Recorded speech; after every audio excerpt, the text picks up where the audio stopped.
Καλώς ορίσατε λοιπόν στην γαστρονομικο-διατροφικο-τουριστική εκπομπή μας, και όσο και να προσπαθώ να μην καλώ σε αυτή την εκπομπή τον Γιάννη Καμπούρη από την Έλαγον, όλο κάτι γίνεται με αυτή την επιχείρηση, με αυτό το ελαιόλαδο που με τσιγκλάει και μου λέει δεν μπορεί να μην ασχοληθείς με αυτό το θέμα. Καλωσορίζω λοιπόν στη συντροφιά μας τον φίλο, τον κύριο Γιάννη Καμπούρη. Καλησπέρα. Καλησπέρα σε όλους τους ακροατές. Χαίρομαι πολύ που πραγματικά είναι ελάχιστα τα νέα τα οποία μας χαροποιούν, αλλά το δικό σας νέο πραγματικά μας χαροποιεί και δεν μπορούσα παρά να μοιραστώ και με εσάς αυτό το χαμόγελο που έχω στα χείλη, και νομίζω είναι ένα χαμόγελο το οποίο θα δώσουμε σε αρκετούς σήμερα. Και δεν είναι μόνο οι βραβεύσεις, θα μιλήσουμε και για αυτές. Ήρθαν εκεί το Σεπτέμβρη, πάλι Οκτώβρη. Είχατε κάτι βραβεία πάλι για το ελαιόλαδό σας. Αλλά πάνω απ' όλα για αυτή την πρώτη μελέτη Ελλήνων και Ισπανών ερευνητών σχετικά με την ευεργετική επίδραση των φαινολικών συστατικών του ελαιολάδου, ειδικά στη σκλήρυνση κατά πλάκας. Έτσι δεν είναι? Έτσι ακριβώς είναι, και μέσα στο γκρίζο τοπίο της υγειονομικής κρίσης βλέπετε ότι υπάρχει αχτίδα φωτός για την υγεία από τον πρωτογενή τομέα. Εδώ λοιπόν θέλω να καταθέσω, για να γίνει συνείδηση, επειδή είμαστε τρίτη προς το παρόν ελαιοπαραγωγική χώρα στον κόσμο, ότι η έγκαιρη συγκομιδή, δηλαδή το λεγόμενο αγουρόλαδο, προσφέρει πάρα πολλά θρεπτικά, προληπτικά, χαρακτηριστικά, ευεργετικά στην υγεία του ανθρώπου. Γι' αυτό λοιπόν δεν χρειάζεται να μείνουμε στα παλιά, όπου πρέπει να μαυρίσει η ελιά για να βγάλουμε περισσότερο λάδι. Φέτος λοιπόν εμείς και γενικότερα οι παραγωγοί που έχουν παρακολουθήσει σεμινάρια και πρεσβεύουν τέλος πάντων τον νέο τρόπο των ορθών καλλιεργητικών πρακτικών, έχουν την απέτηση να έχουν ποιοτικό ελαιόλαδο. Οπότε λοιπόν το έγκαιρη συγκομιδή σε ελαιόλαδο έδωσε τα στοιχεία αυτά που βλέπετε. Γιατί είμαστε ιδιαίτερα ευχαριστημένοι εμείς, και είναι τιμή για την εταιρεία μας, όπου περιμέναμε 4 ολόκληρα χρόνια να γίνει η έρευνα μελέτη από Ισπανούς ερευνητές αλλά και από Έλληνες ερευνητές, όπου το ελαιόλαδό μας, απομονώνοντας την ευεργετική ουσία που λέγεται πολυφενόλη αλλά ελαιασίνη, η ελαιασίνη, έκανε θαύματα στην σκήνηση κατά πλάκας. Αυτό λοιπόν θέλω να το αφήσουμε ως αποτύπωμα για να το ακούσουν και να το ενστερνιστούν, πιστεύω, όλοι οι νέοι που ασχολούνται με το ελαιόλαδο, ότι δεν θέλουμε να επιδιώκουμε να είμαστε ένα επίπεδο της σειράς ελαιόλαδο, αλλά πρέπει να έχουμε αυτή την έγκαιρη συγκομιδή, αυτό το θαύμα της φύσης, αυτό τον υγρό χρυσό του ομήρου, που μπορεί πραγματικά να δώσει πάρα πολλά.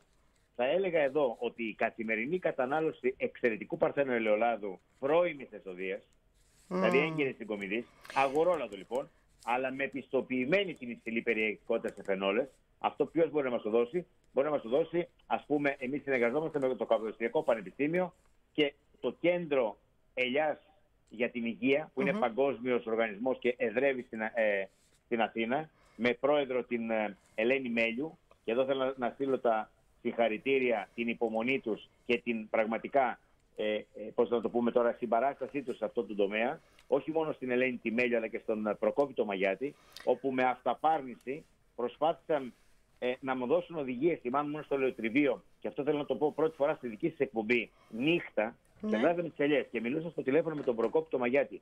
Και μου λέει: σταματάς εκεί, σε αυτούς τους βαθμούς, ελαιοποιείς τώρα, το βγάζεις κατευθείαν, δεν περνάει από διαχωριστή. Και όπως έφερα τα νύχτα, όπως έφερα τα δοχεία τη νύχτα, τα παρέλαβε και τα έστειλε κάποια παιδιά και τα παρέλαβε και τα έστειλε στην Ισπανία, στο Πανεπιστήμιο Βογιαδολή της Ισπανίας. Αυτό λοιπόν μου έμεινε και είναι μεγάλη χάρη που τους είχαμε μαζί μας αυτή την πορεία, και εύχομαι να κάνουν και άλλα πράγματα. Ήδη είναι καταξιωμένοι. Θέλω να πω λοιπόν ότι πρέπει να είναι πιστοποιημένοι σε υψηλής περιεκτικότητας σε φαινόλες το αποτέλεσμα. Το οποίο μας είπες, Γιάννη Καμπούρη, ας πούμε, εσύ το πιστοποιείς αυτό στο ΕΚΠΑ. Υπάρχουν και άλλου τύπου, ας πούμε, πιστοποιήσεις που θα μπορούσαν να γίνουν και σε άλλες περιοχές της Ελλάδας, εκτός από το Καποδιστριακό εδώ? Εγώ θέλω να πω ότι το NMR, το οποίο ενστερνίζεται, ας πούμε, η ομάδα του ΕΚΠΑ της φαρμακογνωσίας, δίνει αυτές τις μετρήσεις. Υπάρχει και άλλη μέθοδος. Εμείς λοιπόν είμαστε εδώ ταυτισμένοι, γιατί από το ΕΚΠΑ ξεκίνησε η δική μας μελέτη έρευνα πάνω στο ελαιόλαδο της Έλαγον. Και βέβαια μην ξεχνάτε ότι όλο αυτό που μιλάμε αποτελεί ασπίδα προστασίας του κεντρικού νευρικού συστήματος και δίνει βέβαια αυτά τα οποία είπαμε για τις κρίσεις κατά πλάκας. Ναι. Θέλω λοιπόν να τονίσω ότι η έγκαιρη συγκομιδή δίνει πάρα πολλά καλά στοιχεία για αυτούς που πραγματικά θέλουν να εντάξουν στην καθημερινότητά τους το αγρόλαδο. Να κάνω μια ερώτηση. Έγκαιρη συγκομιδή. Δηλαδή πότε?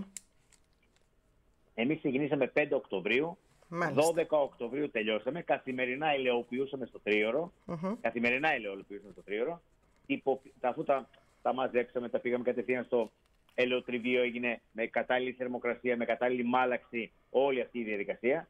Κατευθείαν τα πήραμε μετά την ελαιοποίηση, φιλτράραμε, τα βάλαμε σε δεξαμενές αζότου και ήδη τυποποιήσαμε μια μεγάλη πρώτη παρτίδα, γιατί δεν έχουμε μόνο ένα ελαιόλαδο, όπως καταλαβαίνετε, έχουμε και άλλες ποικιλίες. Η συγκεκριμένη ποικιλία, την οποία ας πούμε μας είπατε, αν κατάλαβα κιόλας καλά, ότι είναι μια μελέτη που διήρκησε 4 χρόνια, έτσι? Ναι, 4 χρόνια. Η συγκεκριμένη ποικιλία, το συγκεκριμένο μάλλον ελαιόλαδο, από ποιες ποικιλίες είναι? Είναι από κουτσουρελιά και κορονέικη. Η κουτσουρελιά είναι η λεγόμενη αλλιώς πατρινή. Η πατρινή. Αυτή η ευδοκιμή, ας πούμε, στην Βόρεια Πελοπόννησο κυρίως. Ναι. Γιατί κάθε τόπος έχει τα δικά του. Καταλάβατε. Ναι. Εμείς βέβαια έχουμε και τις άλλες ποικιλίες.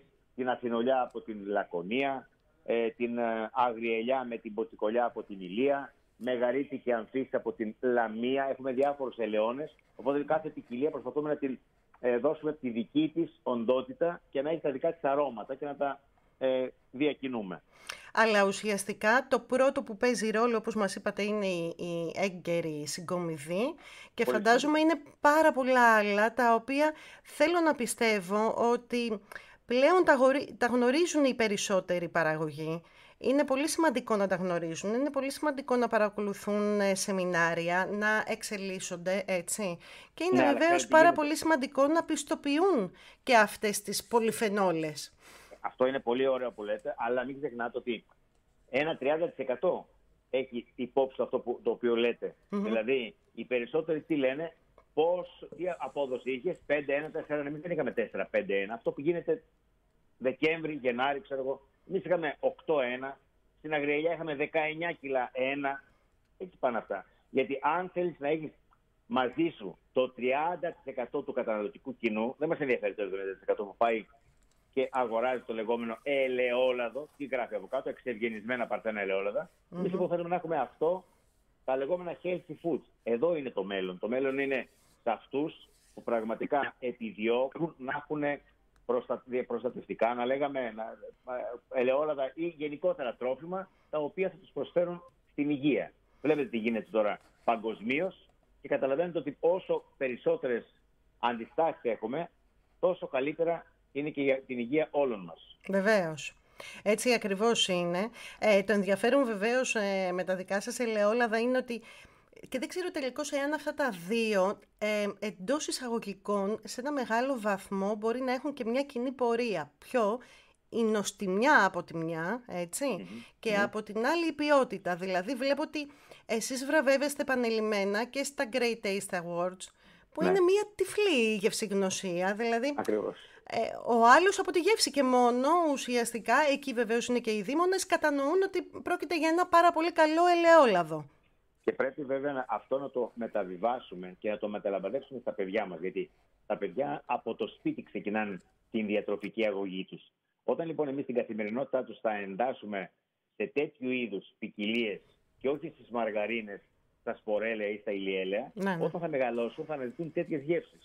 Έτσι είναι και τα δικά μας βιώματα, φαντάζομαι. Δηλαδή, το καθενός μας εννοώ. Όπως μεγαλώνει στο σπίτι του. Γι' αυτό λοιπόν τα παιδιά πρέπει να είναι γυμνασμένα διατροφικά και πρέπει πάντα να τα δίνουμε περιθώριο να αναζητούν, να μας ρωτάνε, όχι μόνο για το ελαιόλαδο, για το μέλι, για όλα τα διατροφικά, τα οποία η βιοποικιλότητα της Ελλάδας μας δίνει τέτοιες χαρές που αν τις συλλέξουμε, τις βάλουμε σε ένα ωραίο packaging, προσπαθήσουμε να διεισδύσουμε στις αγορές του κόσμου, μπορούμε να κάνουμε θαύματα. Μην περιμένουμε φτιάχνοντας ένα ελαιόλαδο σε ένα μπουκάλι να περιμένουμε να μας χτυπήσουν την πόρτα να μπουν μέσα. Αν εμείς δεν κινηθούμε, δεν εκθέσουμε τον εαυτό μας, δεν εκθέσουμε το προϊόν, δεν πρόκειται να γίνει τίποτα. Οπότε λοιπόν πρέπει να υπάρχει μια σχετική πάντα κινητικότητα. Πιστεύω ότι το εμπόριο γενικώς, γιατί για εμπόριο μιλάμε, είναι μια κινούμενη άμμος. Δηλαδή, αν δεν είσαι, τι μπαίνει ο άλλος. Και βέβαια, επειδή δεν μπορούμε να φτάσουμε ποτέ το μάρκετινγκ των Ιταλών και την ποσότητα των Ισπανών, προσπαθούμε εμείς με τα δικά μας μέσα, με τον τρόπο μας ως Έλληνες, αλλά εδώ θέλουμε βέβαια την αμέριστη συμπαράσταση της πολιτείας. Πρέπει λοιπόν η πολιτεία να ενσκύψει πάνω σε αυτό το τομέα, στον πρωτογενή τομέα, να βοηθήσει τους Έλληνες παραγωγούς ποικιλοτρόπως, όχι μόνο να λέγεται, αλλά να πράτεται κιόλας, για να υπάρχει και μια διέξοδος. Βλέπετε ότι δεν υπάρχουν πλέον εκθέσεις. Δεν υπάρχει εκθέσεις. Και σας ανακοινώνω από εσάς την πρώτη σας εκπομπή ότι εμείς συμμετέχουμε στη Food Market έκθεση, η οποία θα γίνει 8 με 11, είναι μια εικονική ηλεκτρονική έκθεση. Και εδώ μας δίνει το περιθώριο η Περιφέρεια Αττικής, και την ευχαριστούμε, να κάνει ένα μέρος, να καλύψει ένα μέρος του ποσού, για να μπούμε λοιπόν στην ηλεκτρονική έκθεση. Οπότε υπάρχουν εικονικά περίπτερα και θα γίνονται εικονικές συναντήσεις B2B, αλλά με mail θα τακτοποιούνται. Είναι λοιπόν μια καινούργια πραγματικότητα. Θέλω να σας ευχαριστήσω θερμά. Εύχομαι πραγματικά να ακολουθήσουν το παράδειγμα και άλλοι. Έτσι. Και μ' άρεσε και αυτό που είπατε στην αρχή. Είμαστε η τρίτη χώρα σε παραγωγή ελαιολάδου παγκοσμίως. Προς το παρόν, να το κρατήσουμε λοιπόν αυτό. Μην το ξεχνάτε ότι ανεβαίνουν πολύ γρήγορα την Ισία, Μαρόκο και η Τουρκία με τις συνεχείς φυτεύσεις. Ανεξάρτητα από την ποιότητα που θα βγάλουν. Για την ποσότητα μιλάμε. Για την ποσότητα, βέβαια. Ναι. Ευχαριστώ πραγματικά θερμά. Αυτό το εξαιρετικό ελαιόλαδο το δικό σας, 2 ακροατές θα μπορέσουν να το γευτούν, να λάβουν μέρος στο διαγωνισμό μας. Οπότε γράφετε από το κινητό σας τηλέφωνο τη λέξη πρώτο, αφήνετε ένα κενό έλαγον και αποστολή στο 54160. Κυρία Καμπούρη, σας ευχαριστώ θερμά. Σας κλείνω. Θα συνεννοηθούμε εμείς, μην ανησυχείτε. Ναι. Θα μιλήσω γιατί θα μιλήσουμε με την κυρία Ελένη Μέλιου αμέσως μετά το τραγούδι, να μας πει περισσότερα για τις θρεπτικές ιδιότητες του ελαιολάδου, αλλά και για καλωσορίσουμε σιγά στη συντροφιά μας την κυρία Ελένη Μέλιου. Είναι η πρόεδρος του Παγκόσμιου Κέντρου Ελιάς για την Υγεία, ένας άνθρωπος λοιπόν που έχει αφιερώσει έτσι πάρα πολύ χρόνο από τη ζωή της σε αυτό που λέγεται ελιά, που λέγεται ελαιόλαδο, και ειδικά στο έξτρα παρθένο ελαιόλαδο, σε αυτό που πρέπει να ονομάζουμε ελαιόλαδο, με αυτό το οποίο πρέπει να τρεφόμαστε τελικά. Καλησπέρα κυρία Μέλιου. Καλησπέρα σας. Σας ευχαριστώ πολύ που είσαστε στην παρέα μας για να μας λύσετε έτσι κάποιες απορίες. Μιλήσαμε πριν και με τον κύριο Καμπούρη από την Έλαγον, όπου πιστοποιήθηκε μετά από 4 χρόνια μελέτης και από το δικό σας Παγκόσμιο Κέντρο Ελιάς για την Υγεία, σε συνεργασία και με Ισπανούς ερευνητές, ότι πράγματι μπορεί να βοηθήσει τουλάχιστον το συγκεκριμένο ελαιόλαδο, αλλά καταλαβαίνουμε ότι όποιο ελαιόλαδο έχει ελαιασίνη σε υψηλό βαθμό προφανώς, ότι πράγματι μπορεί να βοηθήσει στη θεραπεία της κλήρησης κατά πλάκα στους ανθρώπους, έτσι δεν είναι? Μάλιστα, πολύ σωστά. Είμαστε πολύ περήφανοι που ο μη κερδοσκοπικός οργανισμός μας υποστήριξε αυτή τη μελέτη για τη σκλήρηση κατά πλάκας, και θα ήθελα σε αυτό το σημείο, όπως πολύ καλά το θέσατε και εξ αρχής, να ευχαριστήσω ιδιαίτερα την εταιρεία Έλαβον και μάλιστα τον κύριο Καμπούρη, ο οποίος δώρισε μια αρκετά μεγάλη ποσότητα ελαιολάδου, ώστε να απομονώσουμε αυτή την ουσία, την ελαιασίνη, και να πραγματοποιηθεί η μελέτη. Η ελαιασίνη, κυρία Μέλιου, ουσιαστικά τι ακριβώς είναι? Είναι φαινόλη?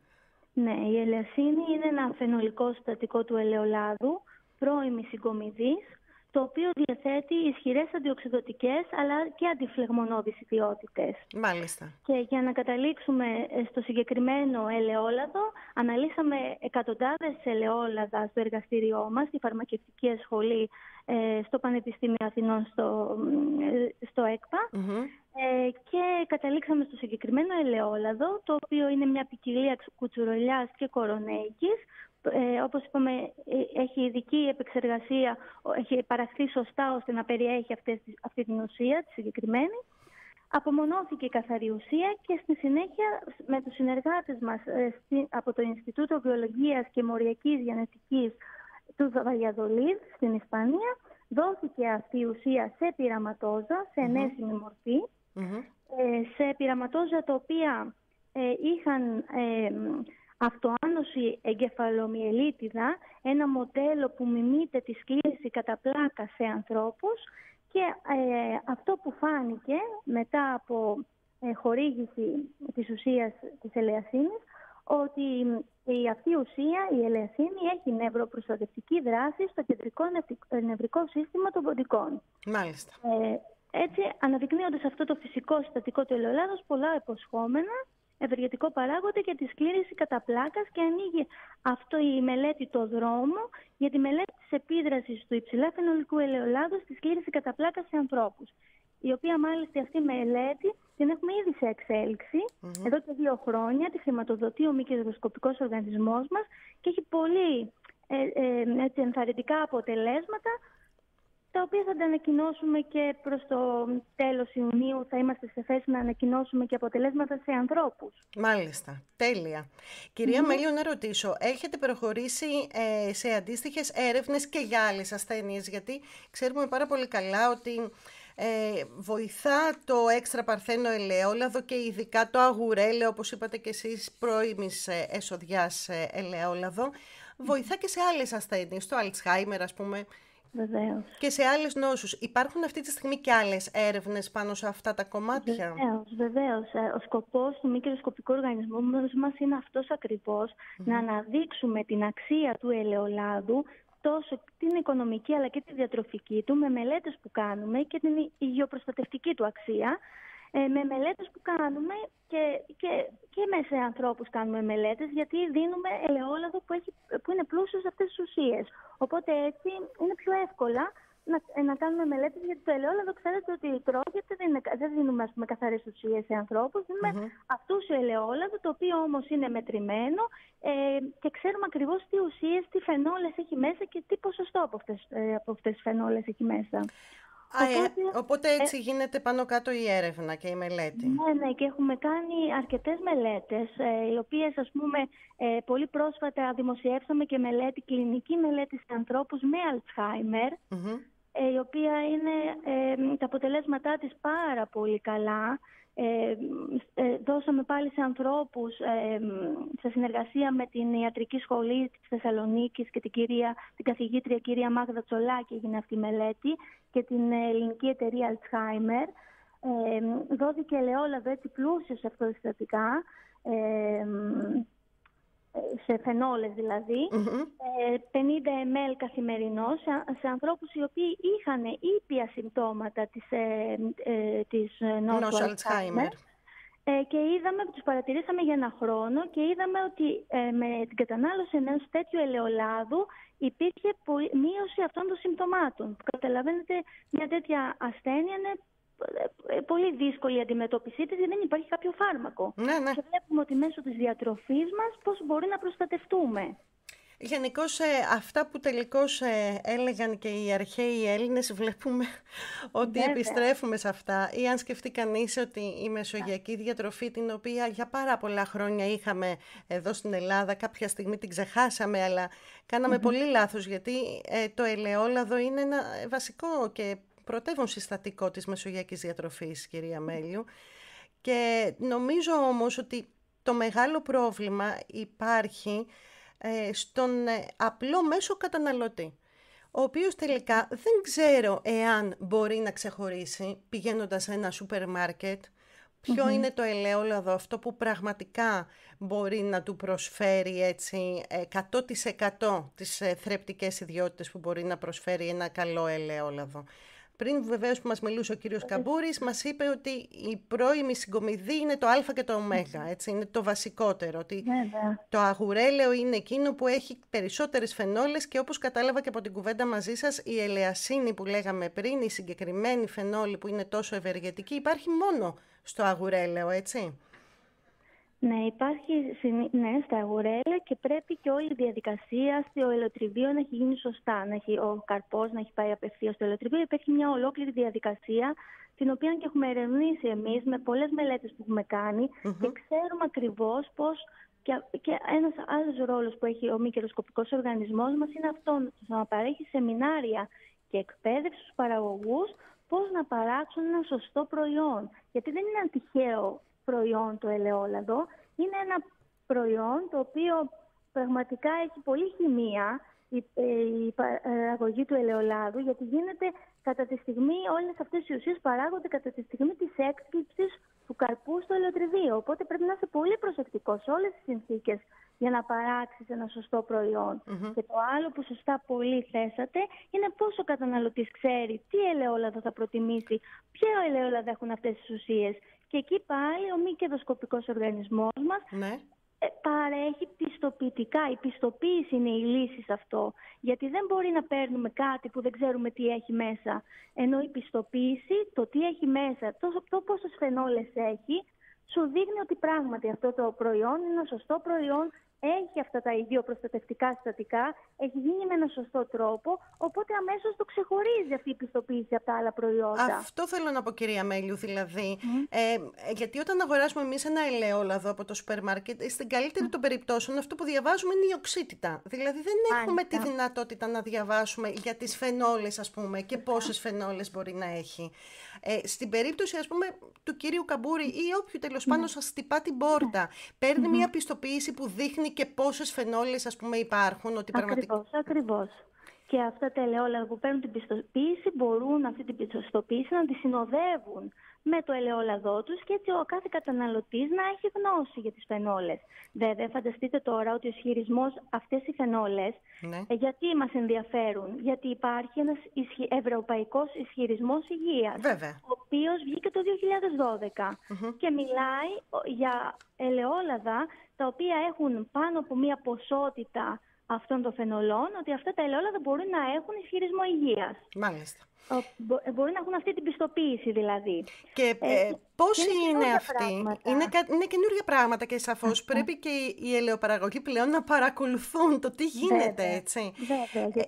Και πόσοι είναι αυτοί οι οποίοι έχουν έρθει στο Παγκόσμιο Κέντρο Ελιάς για την Υγεία και σας έχουν χτυπήσει την πόρτα για να πιστοποιήσουν το ελαιόλαδό τους ή σας έχουν χτυπήσει την πόρτα για να παρακολουθήσουν σεμινάρια, δηλαδή έχει ο κόσμος της ελιάς, του ελαιολάδου, έχει έρθει, έχει χτυπήσει την πόρτα, υπάρχει τελικώς ενημέρωση, βλέπουμε ότι υπάρχει ενδιαφέρον να μάθουν και να πιστοποιούν τα ελαιόλαδά τους και να αρχίσουν τέλος πάντων να βγάζουν όσο το δυνατόν πιο θρεπτικά ελαιόλαδα. Μάλιστα. Ναι, ευτυχώς οι παραγωγοί αρχίζουν και βλέπουν αυτή τη νέα τάση και έχουμε πάρα πολύ κόσμο ο οποίος έρχεται για να κάνει αυτή την πιστοποίηση, γιατί δίνει και άλλη οικονομική αξία στο ελαιόλαδο. Βέβαια. Καταλαβαίνετε ότι όταν έχεις έναν ισχυρισμό, ένα πιστοποιητικό, αμέσως ξεχωρίζεις το ράφι σε σχέση με τα άλλα ελαιόλαδα. Έτσι είναι. Γιατί και ο καταναλωτής επιλέγει κάτι που μπορεί να γνωρίζει κάτι παραπάνω για την υγεία του, οπότε θα το επιλέξει αυτό το προϊόν. Ναι.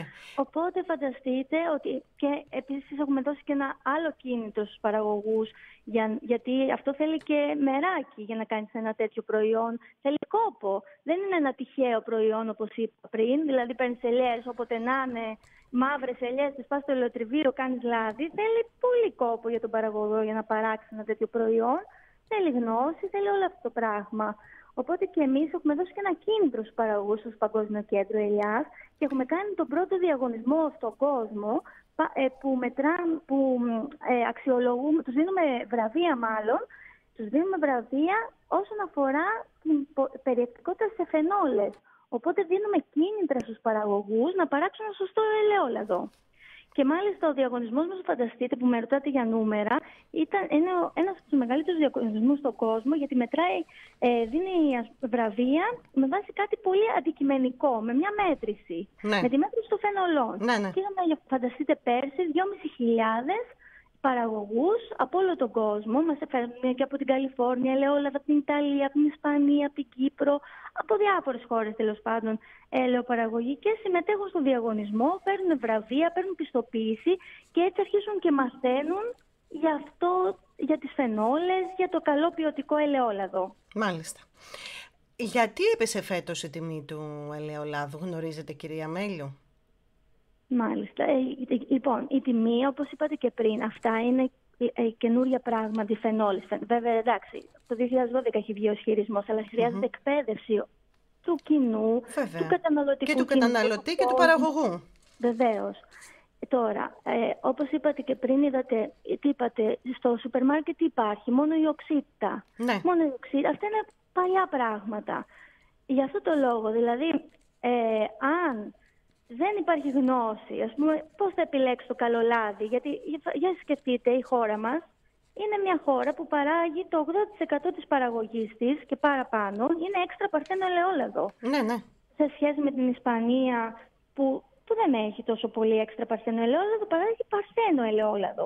Αλλά εμείς δεν κάνουμε ούτε, ας πούμε, δεν έχουμε προχωρήσει στο να κάνουμε μπουκάλια έτσι ωραία, να βγάζουμε το προϊόν μας προς τα έξω. Συνήθως το δίνουμε χύμα γιατί δεν καταλαβαίνουμε την αξία του. Γι' αυτό πέφτει η αξία του ελαιολάδου. Μάλιστα. Και αν καταλάβουμε την αξία του, θα ανέβει και η αξία που έχει, γιατί έχει αξία το ελαιόλαδο. Και με την πιστοποίηση ανεβαίνει η αξία. Αυτό το 2,5 αρχίζει και δεν υπάρχει πλέον. Όταν καταλάβουμε την αξία του και έχουμε την πιστοποίησή του, βέβαια. Σίγουρα θα ανέβει και η τιμή του. Σαφώς τα πράγματα θα είναι διαφορετικά. Βέβαια. Κυρία Μέλιου, θα σας ενοχλήσω και στο μέλλον, γιατί όποτε θέλετε, χαρά μου. Είναι πραγματικά σπουδαία η δουλειά που κάνει το Παγκόσμιο Κέντρο Ελιάς για την Υγεία και ελπίζω και εύχομαι να σας χτυπούν όλο και περισσότερο η ελαιοπαραγωγή την πόρτα. Τώρα η ενημέρωση του καταναλωτικού κοινού είναι και σε εμάς, οπότε γι' αυτό και θα σας ξαναενοχλήσω. Για να μαθαίνει και ο κόσμος και ο καταναλωτής πώς πρέπει να διαλέγει ένα ελαιόλαδο. Γνωρίζω πρώτα απ' όλα κάτι το οποίο μου έχουν στείλει τώρα και μήνυμα. Δεν παίζει καθόλου ρόλο το χρώμα, έτσι δεν είναι? Ναι, έτσι είναι. Το χρώμα δεν παίζει κανένα ρόλο. Ναι. Βέβαια. Η γεύση, αυτό που είπα και πριν στον κύριο Καμπούρη, η γεύση πάει παράλληλα με την ποιότητα πολλές φορές ή όχι? Πάει η γεύση. Ναι. Η γεύση, γιατί και αυτά τα συστατικά, αυτές οι φενόλες έχουν μια πικάντικη και μια πικρή γεύση. Οπότε γι' αυτό είπα και ένα άλλο κομμάτι το οποίο πρέπει να προσέξουμε πολύ είναι η εκπαίδευση του καταναλωτή. Να γίνονται σεμινάρια. Βέβαια. Κάποια στιγμή, θυμάμαι στο παρελθόν, ο κύριος Καμπούρης έκανε σεμινάρια και σε σχολεία. Πόσο σημαντικό είναι, έτσι. Βέβαια, για μια χώρα που το ελαιόλαδο είναι βασικό συστατικό στην κουζίνα μας, για ένα νέο παιδί να μαθαίνει για το ελαιόλαδο. Συμπληρώνει και ο φίλος ο Κώστας ο Μπουρελάς που είναι στον ήχο για το κάψιμο στο λαιμό. Και αυτό δεν παίζει ρόλο, έτσι. Οπωσδήποτε. Αυτή είναι μια ουσία η οποία λέγεται ολοκανθάλη, η οποία έχει φοβερές δράσεις. Και αυτή η αντιφλεγμονώδη δράση είναι ένα βασικό συστατικό του ελαιολάδου που είναι μια φενόλη και αυτή, όπως και η ελασσίνη. Πολύ σπουδαία φενόλη. Αυτή σου προκαλεί το κάψιμο. Η ελαιοκανθάλη. Η ελαιοκανθάλη. Όταν κάποιος όμως δεν ξέρει ότι το κάψιμο αυτό οφείλεται σε αυτήν την ουσία και ότι είναι καλό, νομίζει ότι το λάδι είναι ταγγισμένο, είναι κακό λάδι. Γι' αυτό λέω θέλει εκπαίδευση. Μάλιστα. Για παράδειγμα, οι Αμερικάνοι που δεν είναι εκπαιδευμένοι σε αυτά τα λάδια, τα πολύ πικάντικα, τα πικρά. Ναι, και νομίζουν, όχι, μου έχει τύχει, το έχουμε συζητήσει και σε παρέα που θυμάμαι έτσι, δεν θυμάμαι αν ήταν, νομίζω ο κύριος Καρβέλας. Μου είχε μιλήσει και μου είχε πει ναι, αυτό το κάψιμο πρέπει να υπάρχει και θυμάμαι που μια παρέα μου έλεγε όχι, εγώ νόμιζα ότι όταν είναι το κάψιμο δεν είναι καλό το ελαιόλαδο, είναι το αντίθετο λοιπόν. Έτσι είναι όπως το λέτε, ναι. Γι' αυτό θέλει εκπαίδευση και του καταναλωτή για να μπορέσει να καταλάβει και να τα εκτιμήσει αυτά τα ελαιόλαδα. Μάλιστα. Σας ευχαριστώ θερμά κυρία Μέλιου. Εύχομαι πραγματικά καλή συνέχεια σε όλα και είπαμε θα είμαστε σε